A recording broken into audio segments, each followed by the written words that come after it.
Good morning po sa inyo mga sir, mga ma'am. Si Sir Ron po ito. Ito po may estudyante po ngayon. Si Sir, pangalan? Ron Lulay Dumara, sir. Taga saan si Sir Ron?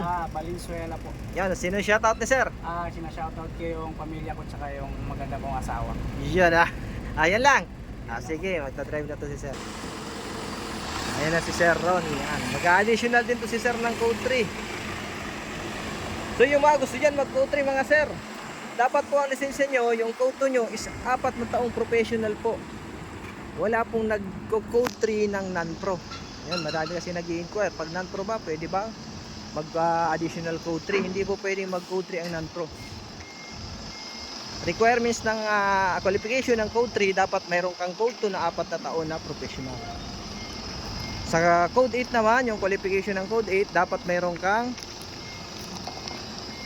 1, 2, 3, at least 6 months.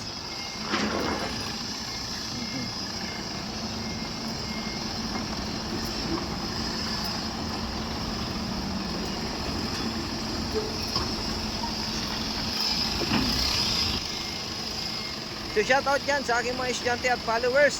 Maraming salamat po. Pa-share po ng ating mga video para madami pa tayong matulungan na gustong mag-additional Code 3. Sa Code 8 naman po, yung mga gustong mag-Code 8, ito po yun, yung trailer natin. 20.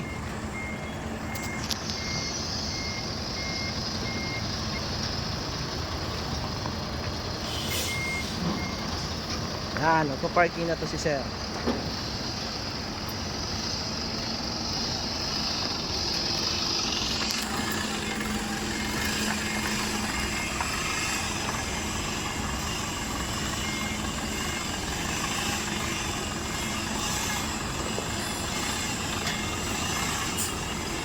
Yan, ayos. So dito sa parking, medyo mahaba kasi itong poster na to. Okay, ayos. Yan, okay sir. Thank you, sir. Thank you. Ayan, birthday niya ni sir. So belated na po birthday sir. Maraming salamat po. Yung mga gusto mga additional Code 3 at Code 8, PM lang po. Maraming salamat po and God bless po.